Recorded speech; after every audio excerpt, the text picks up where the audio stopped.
Hello and welcome to the Strong Suit Podcast, where we focus on the people part of your business. Every single episode, I feature a world-class expert on talent and recruiting so that you can build a company filled with rock stars. And I am so pumped to talk with my guest today. He bootstrapped his business, get this, to over $13 million in annual revenue, over 130 employees, then decided to raise VC money.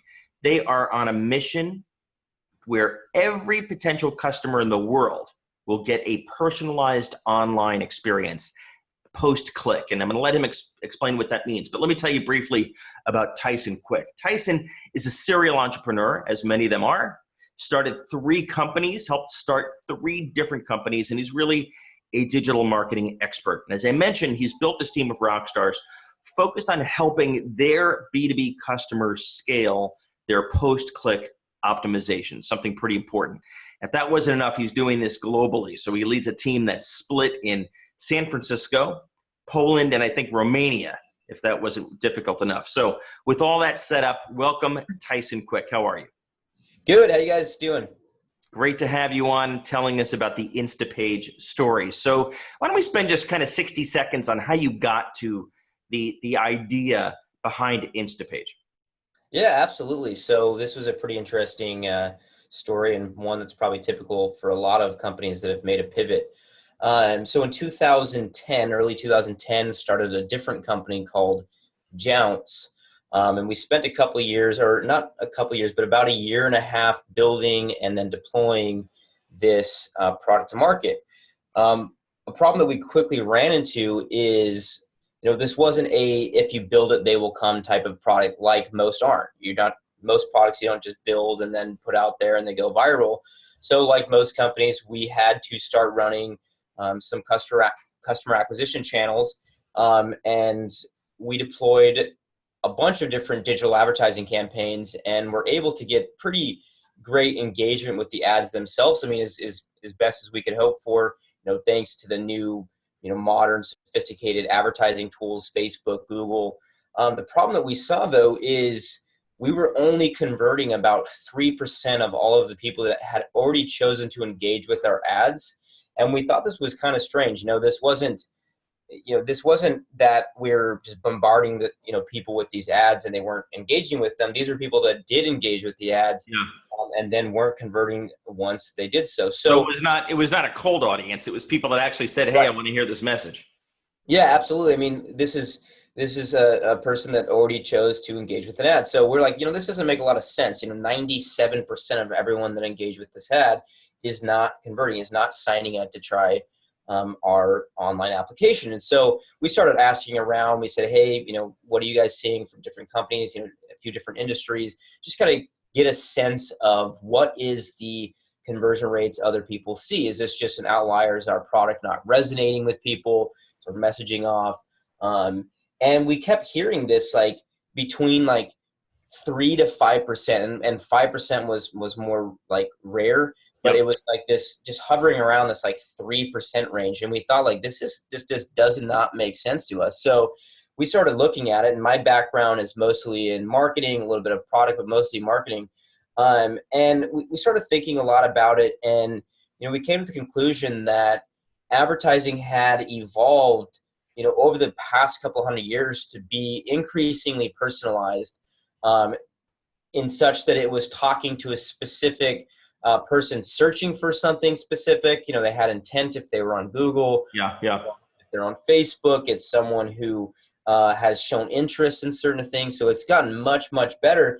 But we're kind of eroding all of that relevancy, all that relevant targeting on the ads by just sending those unique ads to a non-unique, generalized, at first our homepage, the homepage, and then just 2 to 3 kind of still pretty generic, messages. It diluted the message. Yeah, absolutely. It wasn't a clean continuation of our ad messaging, right? It was relative, but not specific. So we came up with the hypothesis that people were interested in what we were saying on the ad, but once they got to the destination, they weren't finding that it resonated as well, or it wasn't exactly what they had. And that's why, just to be clear, you're talking about post-click, after they click on the ad. right? Absolutely. So we kind of define it now as like, you got the pre-click, everything, all the targeting that goes into reaching people on the ad networks. And then you have the post-click, what happens once they've clicked on a link, right? And specifically, it's something that we think about the context of advertising, right? You want to get the click on pre-click advertising, and you want to show them something on the post-click experience. So we said, okay, well, let's do this. Let's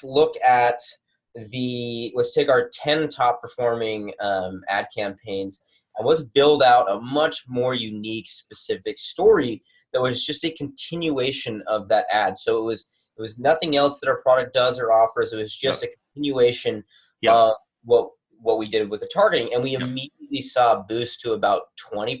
So we were at about a 3%ish to 20% of people that are signing up to try our product. What was the key to that transformation that happening? They clicked on the ad and they wanted more color, or you just kind of fleshed out the message, or you literally just repeated the message? No, it was literally just it was kind of moving back to what marketing used to be and should always be, and it was more storytelling. We had a story, a message in the ad, and once they clicked on it and went to our page, we built a message, a story that matched that ad that they clicked on, and not just a general one. Right? If we were targeting someone that was looking for landing page templates, or not, this is later on. If the product was different, it was called Jounce, and we were targeting affiliate marketers, performance marketers looking for products and services. If it was someone looking for a specific, product within their affiliate marketing, there's someone that promotes, camping equipment, and they write blogs about camping, and they want to recommend products and get a commission. Well, we would basically target those people, those types of marketers. And then once they clicked on the ad and came to the page, it's now all about how our software makes it really easy for this outdoors type of person to get products that they can sell in exchange for a commission, right? Yep. And then we did so also with more of a storytelling pattern. Instead of, we looked at the page and we said, people are just kind of putting things on their page, like they have a unique value proposition, but then it kind of gets just like, here's some features, here's some benefits, here's some things here and there. We said, let's look at this as a story. What am I looking at? Why is it relevant? How does it work? And who's using it, or who's it for, right? So the what, why, how, who, and it was a story, right? And the page had nothing else. There was no navigation links. This isn't a website experience, right? And there wasn't just haphazard things thrown all about. It was a continuation. It was a story, right? So the relevancy, the matching in the context, and then the storytelling were really, I think, the big important factors here. Got it. Perfect. So I want to switch gears now to the people part of the business, now that we kind of understand the context and what Instapage's mission is all about. So I mentioned earlier, you're at about 125 people. Is that about right? Now we're at 145. Wow. So you're growing very quickly. And how many of these folks are in San Francisco versus overseas? So we have 45 employees right now in San Francisco, a bunch of job openings for here, but then overseas we have 100. Got it. I understand. And many of these are developers, I would assume, software developers. Yeah. So the vast majority are engineers in Poland. And then we have a bunch of customer success, customer support, and professional services in Romania. Got it. Where along the line, Tyson, did you learn how to hire people? So you've hired 140 people. Has this all been trial and error, or were you lucky enough to have kind of a mentor early on, et cetera? Yeah, so it really was trial and error. So, despite, kind of the story goes that despite, us figuring out this unique approach to making our digital advertising convert better, we still didn't have a product that was going to hit product market fit in time. And so we made the decision to pivot to build out a solution that made building these landing page experiences much easier. And we had to lay everyone off. We had raised a little bit of seed funding for the prior company, Jounce. We laid everyone off in the US. And we had kind of a bunch of contractors that we had hired out for a kind of a temporary product or temporary technology that we needed to build and then later just maintain. And we had to lay most of those guys off too. but we kept one really good one, right? So we said we're going to pivot. We have like no money left, like Yep. me and like two other guys. Yep. And we kept that one really good contractor that was just phenomenal and much higher than the average. And he was in Poland, right? So as we started to eventually scale and get traction for the new product that was resonating, we started just by saying, hey, do you have a really good friend, the best person that that we might be able to recruit here in Poland, because we still don't have resources. We're still kind of in very early stages, and we didn't want to go out and raise money yet. We wanted to wait this time to feel like we hit a little bit better product market fit. And so he found someone, brought him in, and then we asked that person, like, do you have someone? That worked for a while. Yep. And it worked really well because these people were like, just pick out the best people that you know. Yeah. Just right? 100% employee referrals, basically. Right at the beginning. So that worked for until we got to about, say, like a dozen or so. And then we had to turn on like the HR, the hiring kind of pipeline system. And so what we implemented is a process where each department owner and myself at the very beginning, I think I sat in and almost like every interview for the first like 50 or so, and I still do a lot of that today. Yep. Where the person that's going to be managing this person is going to do the recruiting from the very beginning, right? Not just we're going to hire a recruiter and they're going to go out, find people, phone screen them, and then we're going to go do interviews with them. We're going to actually the hiring manager's job to do the recruiting. Absolutely. Yep. So they are the recruiter. They are posting jobs, asking people to apply, and then doing the phone screens, right? And what does the hiring process look like after the phone screen? So obviously you do some interviews, I'm sure, but what's kind of the most unique part of the process? Yeah, I would say one thing that we've implemented that we've had a ton of success with, and almost every single one of the people that we interview say that it's unique, and they like it better, is instead of doing like a multi-interview process where you have one person or two people and then you bring them back in and then you might do a third on site. We only do typically, we've done like two and maybe three with like the VPs or like really senior people. But with everyone else, we have a committee where we just bring everyone in the same day, and if not all at the same time, so we like a panel of like 5 or 6 people, right, on the team that they would be working with the most, just come in and drill the person. We might just do a group of like 3 or 4, and then in 1 hour, and then the second hour, the next group of people come in and then grill them right then and there. So It's efficient for us, and it doesn't lose context. We've found, a lot of people have said from other companies, is there's not a lot of context. Questions tend to get asked over again, like if it's a later on. Which does not create a great experience for the candidate. Absolutely. And it doesn't it's not a continuation. They're not building upon like all of the questions that everyone on that panel is asking. You're kind of just doing your own thing. And so your assessment is going to be way different than maybe someone else, because it's a different day. You're asking different questions. There's no context for the other ones. So it's worked really great. It sounds like it's worked well. When it comes to we'll switch from recruiting to retention. With 140 people in the tightest labor market we've had in 50 years, what do you do to retain the people you've already got so that when recruiters call or opportunities come about, they say no? Yeah, well, I would say that the first thing that we do is hire people in Europe where it's not as tight, right? And that's fair. Yep. I love hiring people locally. I love supporting our local and national economy. But I also think that the technologies that we're building, they are global products. Most of our customers are actually outside of the U.S., and so it's good for us to have both people that are working on the product that are also from different markets. And I think that that the quality of the employees that we've hired is just as high as we would hire here. So I support it from that type of perspective as well. But in those markets, Poland, Romania, where we're at, we were able to create a Silicon Valley type of atmosphere and work culture that is not mainstream there yet. Yeah, it's unique. It's unique to that part of the world.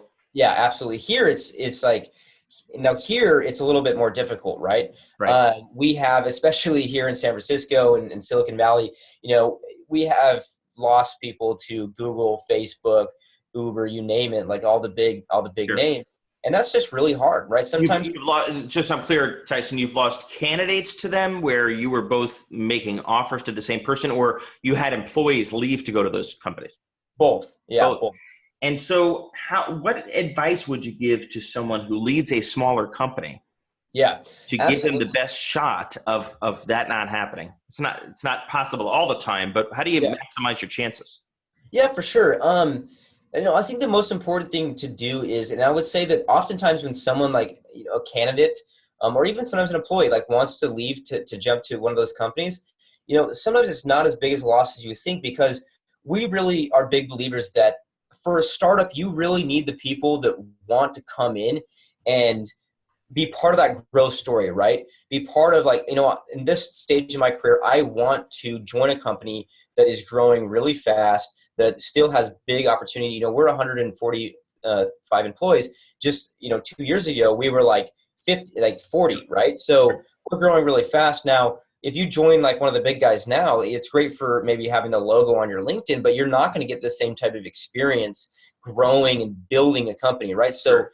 we like to look for people that do want that, do have a perspective on, look, there's better equity Yeah. upside right now. Yeah. I'm going to get some experience and I can get that logo later. It almost self-selects, doesn't it? Right? Someone Yeah, that's absolutely. looking for the Google experience or the Facebook experience is probably not the right employee for Instapage, and vice versa. Yeah, exactly. And so we've actually had people that, in the recruiting process that we've extended a job offer to, and they said, hey, I'm in an interview process with Uber, right? And it's a huge, long process, and they Yeah. interview thousands of people. And we're like, well, we've given you an offer. You have to decide, this week, Yeah. regardless. And if they're like, I'm going to not accept it just to hold out to the chances of this, Yeah. it's probably not going to fit anyways. It's better to find that out now. Yep. Yeah, absolutely. And then secondly, we've had people vice versa that have left big companies. We have people that worked at have both Google, LinkedIn, GoDaddy, a few other big companies that actually want to leave that, come to a smaller company. They Yeah. don't care so much about like getting that logo for their resume. They want to join a company where they can feel like they're making a big impact, reap some of the rewards of maybe taking their career from like Yeah. an employee to a director or VP level, Yeah. because the chances of doing so are easier Yeah. at a And company make, like and make more of ours. an impact. Yeah, and then later, it's not so much about where you work, but now you're a director. You've managed people, right? Because you got that opportunity to do so. Yeah. So we look for the people that are hungry for that opportunity. Tell us about the biggest nightmare hire that you've made, and I obviously don't know names or even the role, but what was it that you missed that you Mhm. might have had you identified early on would have helped you avoid that mistake? I'll mention two, because the first one was pretty straightforward. Right when the company was super small, I ended up hiring a friend, right? That was also, an entrepreneurial type of person. I needed someone I felt like could wear a lot of hats. I had so many things on my plate. I needed someone that wasn't just specialized, but could jump from, across departments, right? Yeah. Yeah. And I hired this person, and it was pretty good at first, but as we started to grow, the person kind of started to take like this perspective that, and this attitude that, he was a part owner in the company or something, and he could dictate what people were doing, and started just to create a lot of conflicts. When Yeah. I was gone, people would say that he would take over and start acting like he's the boss of things, and that wasn't the case at all, and that was never discussed. And then he just started to seed, um, he started just a lot of like personality and attitude problems. Like when How we long did you wait before you made a change? too long, right? Too long. I think it was, problems got pretty bad, and I sat on it for another like 6 months, Yeah. and finally was like, this is not going to work long term. You're only as strong as your weakest link, and you're causing a lot of just negative attitudes towards the company and who's in charge. What's the authority here, and Right. so finally I made that decision, and I'll never make that mistake again. I'm sure. Uh, Meaning and you would never hire a friend again, or you would set clear expectations that the nature of the friendship is about to change? I would likely never hire a friend again unless that friend was possibly like another entrepreneur that that I had a lot of faith in with their abilities, and they're a professional. Yep. And I thought that, like, you could come in and do some really good work here and be a professional. But chances are that I just wouldn't ever bridge that. I wouldn't ever create that bridge again. Like, I want to keep those kind of separate from my life. You know what I mean? Yep. Totally. The second person I'll mention real quick was a little bit more of your typical, where it looks good on paper, it looks good on interview, but is not good in a work setting. And this is another learning lesson for both me and our VP of marketing. We hired an experienced woman that seemed super positive and had the experience. But when she came in very early on, she started to create like factions within the company, like these kind of me versus them type of thing, where it's like me versus the management. And we saw this early on. We talked to her, we gave her a chance, we gave her a second chance, and finally, like, you know what? Why are we doing this? Like, you cannot have this at a start. You cannot have someone that's creating any type of me versus them mentality. This is a we thing. We all need to be transparent. We all need to voice our concerns. So how could you have identified that issue beforehand? We could have probably spoken. We've actually done this now. We've implemented more questioning around what they look for in culture, what their communication process is. We've built in other questions and thought experiments to try to gauge how they handle different situations. Yep. But it can be difficult. What we also do more of now is when we do references, we ask more of these types of questions. Got it. Right? We ask, like, how does this person work well with others? Yep. How do they respect the chain of command? These types of things, right? Got it. To ensure that they're not just a great individual performer. Absolutely. Awesome. Well, Tyson, this has been fantastic. Can you let people know how they can learn more about Instapage or get in touch? Yeah, definitely. I mean, you can either just head over to instapage.com. You're always free to reach out to me, Tyson at instapage.com as well. I don't respond to, sales emails these days, but if you have some question about Instapage or, potential partnership that you think might be beneficial to the both of us, feel free to reach out to me. And then we're really active on social media as well. Fantastic. Thank you so much for making the time today. All righty. Thank you so much.